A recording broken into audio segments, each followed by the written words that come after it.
Oke, kalau Prof. Komar melihatnya ini apakah isu ini ya akademis atau politis lebih kentalnya? Ini bagian marketing UGM harus berpikir kreatif. Isu yang kontroversial jangan menjatuhkan UGM, tapi harus membuat UGM malah naik gitu. Karena dua-duanya orang UGM gitu. Yang membuat UGM, yang membuat UGM. Kalau dikemas secara bagus, ini buat UGM, keren ya UGM. Branding sekarang, makanya? Malah branding ya? Iya, nah sekarang bagaimana itu UGM bisa mengemas seperti itu? Benar. Kalau Mas Ilham lihatnya ini, apa sih ujungnya? Apakah ini masalah apa? Masalah politis kah kalau dari sisinya Mas Ilham? Ya, saya tentu dari perspektif penyelenggara pemilu ya. Seharusnya ini muncul ketika pemilihan presiden sebelum pemilihan presiden berlangsung. Bukan di 2014, 2019. Bukan sekarang. Sekarang saya ngelihatnya bahwa mungkin betul kata Prof. Komar gitu. Ada apa?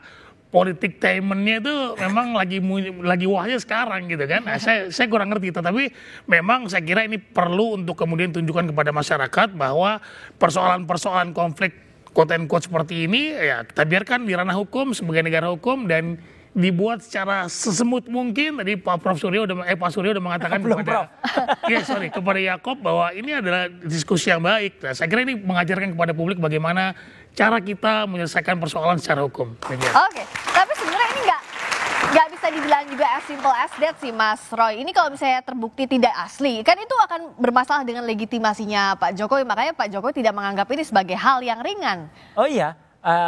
Tapi itu kan konsekuensi hukum ya. Saya sengaja tidak mau sampai ke sana. Gitu. Artinya saya bicara ilmiah saja. Kalau A bilang A, kalau B bilang B. Gitu. Jadi kalau soal hukum terus sampai ada, nanti peraturannya semua dibatalkan. Menurut saya tidak sampai sejauh itulah. Oke, tapi kalau ada yang menganggap, ini nggak ada apa-apanya. Ada tuh anggota DPR siapalah gitu, yang kemudian bilang, kalau memang terbukti palsu gimana? Mau apa? Itu pikirannya picik banget itu. Oke, tapi kalau bicara soal ini, apa sih sebenarnya apakah Mas Roy siap? Karena kan kalau salah satu terlapornya misalnya Mas Roy di situ belum mau dibuka juga kan sama Mas Yakub, nanti akan diumumkan polisi. Tapi kalaupun iya, artinya kan konsekuensi hukumnya ada, sanksi, ada penjara juga loh kalau terbukti. Gak apa-apa. Galileo Galilei itu akhirnya sampai dihukum, kemudian Kopernikus itu dihukum karena mempertahankan bahwa bumi itu bulat, yang waktu itu dipercaya bumi itu lurus. Jadi clear aja kalau saya katakan memang software bisa salah, peneliti bisa salah, tapi kami tidak boleh bohong. Tapi ini bukan motif politis. Oh sama sekali enggak, aku udah enggak di politik lagi Mbak. 15 tahun udah cukup, 5 tahun saya udah enggak di politik. Ini bukan residu politik juga kan? Oh enggak ada apa-apanya. Lihat foto-foto saya juga dulu sama Pak Jokowi juga banyak. Masih ada disimpan? Masih ada, enggak ada soal SMK, soal itu kan sebuah sejarah. Nah kalau Mas Yakub lihat ini ada motif politik nggak, residu politik atau nggak sih? Mungkin saya tidak bisa berkomentar ke arah sana ya. Tapi Pak Jokowi menyikapinya seperti apa? Yang saya sebenarnya ingin sedikit komentari itu, yang menurut saya itu ini jelas tidak ilmiah. Kenapa? Karena seorang ilmuwan tentunya ketika menganalisis suatu dokumen tidak bisa mengatakan ini asli atau palsu. Itu adalah hak pengadilan nanti yang menentukan ini asli atau palsu. Seorang ilmuwan tentunya bisa menggunakan analisa, pendekatan dan lain-lain untuk mengatakan ini identik atau tidak identik. Masalah palsu atau asli itu nanti wewenang pengadilan. Makanya itu kenapa kalau ada seorang yang menganggap dirinya ahli mengatakan ini adalah dokumen asli atau palsu, itu sangat disayangkan. Karena kan keterangan ahli ini Mbak, di 184 KUHP juga pasalnya, itu keterangan ahli hanya salah satu alat bukti. Alat bukti kan ada keterangan ahli, keterangan saksi, ada bukti surat, ada petunjuk, keterangan terdakwa. Nah, jadi keterangan ahli itu pun ketika nanti di persidangan, itu hanya sebagai pendukung, salah satu alat bukti saja. Jadi kalau ada seorang ahli yang bilang, itu pasti palsu, itu fix. Ya itu bagaimana kita menyikapinya? Ini mungkin saya tanya sedikit sama Mas Roy. Karena ini dua spesies yang berbeda ya Mas. Dihukum begitu, tapi di ranah akademik, hukum pun kadang-kadang nggak diperlukan. Coba saya tanya Mas Roy sedikit. Mas Roy kan sering menjadi ahli juga di persidangan tentunya.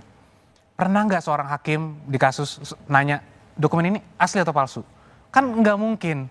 Karena hakim akan menanya pendapat Anda tentang dokumen ini, analisanya seperti apa. Baru dijelaskan. Tapi yang namanya definisi fake, true or false itu ada dalam ilmiah Mas. Bukan. Kalau seorang ahli bisa menyatakan suatu dokumen palsu, ini fix, absolut. Untuk apa ada sidang? Untuk apa ada pengadilan yang menentukan bahwa ketok pasal terbukti, ini pemalsuan, dokumen ini palsu. Kalau seorang ahli dapat menjelaskan itu absolut, ya maka apa guna pengadilan? Jadi kan ini yang harus bisa dibedakan gitu, bahwa seorang ahli tentunya boleh saja dengan segala keilmuan yang dimiliki kami hormati untuk menganalisa suatu dokumen dengan metodologi juga tertentu, apakah cara pendekatannya itu secara historis, normatif, yuridis dan lain-lain. Makanya juga ahli ada. itu pendapatnya ilmiah, Mas, bukan untuk dikriminalisasi. Betul, ilmiah. Kalau ilmiah tidak mungkin menyatakan asli atau palsu, Mas. Bisa. Itu masalahnya. Bisa. Ilmiah itu adalah identik atau tidak identik.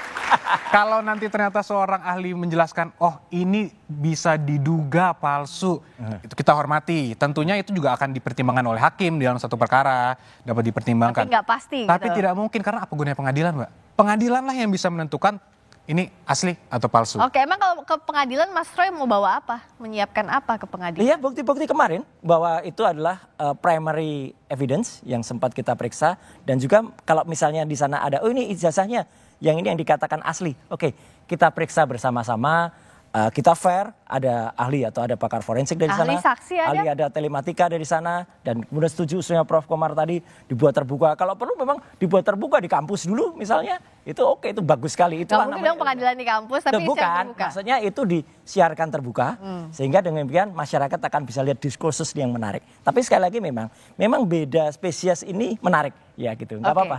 Oke, kalau dari Prof. Komarudin terakhir, apakah ini jadi kasus ini malah juga menjaga nama Pak Jokowi tetap ada di panggung politik saat purna tugas? Ini bisa ditarik agak ke politik, bisa. Dan di Indonesia apa sih yang bebas dari politik? Kedua, ke ilmu hukum bisa, dibawa ke ranah sains eksak juga bisa. Jadi memang nanti kita lihat pendekatannya apa yang mau dipakai oleh proses pengadilan. Sebab kalau sains itu di laboratorium sains. Tapi kalau masalah pidana hukum itu di ruang pengadilan hukum. Nah, isu ini mau ditarik kemana? Gitu. Ke politik, ke ilmu hukum, atau pure science. Ini hemat saya ada metodologi pendekatan yang berbeda. Oke, tapi setidaknya dari dua teman saya ini saya sudah menikmati kok ini. Kita politik lihat nanti mau kemana tadi ya. Politik diamond tadi ya, Prof ya. Tapi sebenarnya kalau Prof lihat konsekuensinya akan lebih berat di mana, pelapor atau terlapor? Karena ini kan bawa ke ranah hukum. Bagi saya prosesnya, metodenya, niatnya yang benar, transparan, sehingga keputusan itu nanti rakyat bisa menerima. Bahwa tidak bulat semua orang menerima pasti ada, tapi selesai masalah ini gitu. Sebab kalau tidak selesai, aduh betapa bodohnya sih, boro-boro mengejar koruptor gitu. Kalau hanya membuktikan ijazah asli dan tidak aja tidak bisa, itu kan faktual. Gimana? Gitu. Jadi di sini pertaruhan juga hukum, bisakah jadi panglima, bisakah menuntaskan kasus ini salah satunya, tapi masing-masing pihak itu dong pasti akan siap ya apapun konsekuensinya ya. Pasti. Sudah pasti, jadi dibawa ke ranah hukum. Terima kasih atas waktunya. Mas Ilham terima kasih, Mas Yakub terima kasih, Mas Roy terima kasih, Prof. Komar terima kasih. Demikian Dua Arah malam ini, saya Friska Clarissa pamit undur diri, sampai jumpa, selamat malam. Jangan kemana-mana.